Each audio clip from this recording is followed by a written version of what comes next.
Welcome to recipes in my way. இன்றைக்கி நம்ம அருமையான சுவையில் பீட்ரூட் ரவா தோசை தான் செய்ய போகிறோம். ஹெல்த்தியான இந்த பீட்ரூட் ரவா தோசை தேங்காய் சட்னி கார சட்னியோடு சாப்பிட்றதுக்கு ரொம்பவே பிரமாதமாக இருக்கும். எல்லாருமே விரும்பி சாப்பிட்ற மாதிரி இது எப்படி செய்கிறது, இதுக்கு தேவையான பொருட்கள் என்ன பார்க்கலாம் வாங்க. பாத்திரத்தில் 1 கப் அளவுக்கு வெள்ளை ரவை, 1/2 கப் அளவுக்கு அரிசி மாவு, 1/4 கப் அளவுக்கு மைதா மாவு, 1 டீஸ்பூன் உப்பு சேர்த்துக்கலாம். பத்தலைனா மறுபடி கூட போட்டுக்கலாம். 150 கிராம் அளவுக்கு ஒரு பீட்ரூட்டை தோல் சீவிட்டு சின்ன சின்ன துண்டுகளாக நறுக்கி ஒரு 10 நிமிஷம் வேக வச்சு எடுத்து வச்சுருக்கேன். இதில் இருக்கிற பீட்ரூட் துண்டுகளை எடுத்து மிக்ஸி ஜாரில் போட்டுக்கலாம். தண்ணி சேர்க்காமல் ஃபைன் பேஸ்ட்டாக அரைச்சி எடுத்து வச்சுருக்கேன். இதை பாத்திரத்தில் ஊற்றிக்கலாம். கூடவே மிக்ஸி ஜார் அலசி 1 கப் அளவுக்கு தண்ணி ஊற்றிக்கலாம். இதோட 1 டீஸ்பூன் மிளகாய் இடித்து வச்சுருக்கேன், இதை போட்டுக்கலாம். 2 பச்சை மிளகாய் நறுக்கினது, 1 இன்ச் அளவுக்கு இஞ்சி பொடியாக நறுக்கினது, 1 டீஸ்பூன் சீரகம், 1 பெரிய வெங்காயம் பொடியாக நறுக்கினது, கொஞ்சமாக கேரட்டையும் பொடியாக நறுக்கி வச்சுருக்கேன். இந்த அளவுக்கு பொடியாக நறுக்கணும், இதையும் போட்டுக்கலாம். பொடியாக நறுக்கின மல்லி இலை. இது எல்லாத்தையும் கலந்துடலாம்.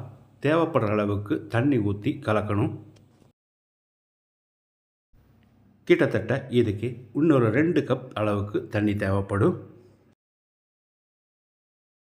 இந்த அளவுக்கு கலந்துக்கோங்க. ரவை கொஞ்ச நேரம் ஊறட்டு, ஒரு 10 நிமிஷம் மூடி வச்சிடலாம். நம்ம எடுத்திருக்கிற அளவுகளுக்கு 12 தோசை வரும்.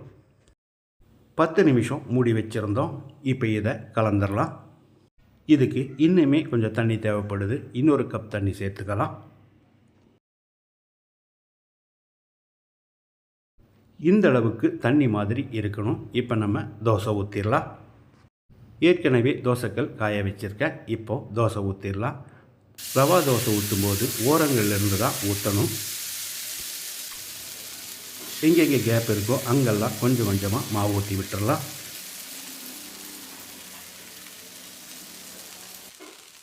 இப்போ இதுக்கு தேவையான அளவு எண்ணெயோ நெய்யோ சேர்த்துக்கலாம். நான் எண்ணெய் தான் சேர்க்கிறேன். சாதாரண ரவா தோசையாக இருந்தால் நல்லா கிறிஸ்பியாக வரும். பீட்ரூட் சேர்த்துருக்கிறதால இது கிறிஸ்பியாக வராது, ஆனால் டேஸ்ட்டு வேறு லெவலில் இருக்கும். இந்த தோசை வேகிறதுக்கு ஒரு 2 நிமிஷம் பிடிக்கும். 2 நிமிஷத்துக்கு பிறகு எடுத்துடலாம். அருமையான சுவையில் நான் செஞ்சுருக்கிற இந்த ஹெல்த்தியான பீட்ரூட் ரவா தோசையை இதே மாதிரி இதே அளவுகளோடு நீங்கள் செய்து பாருங்கள். இந்த வீடியோ பிடிச்சிருந்தா லைக் பண்ணுங்கள், கமெண்ட் பண்ணுங்கள், ஷேர் பண்ணுங்கள். சப்ஸ்கிரைப் பண்ணாதவங்க சப்ஸ்கிரைப் பண்ணுங்கள். மறக்காமல் பெல் பட்டனை கிளிக் பண்ணுங்கள்.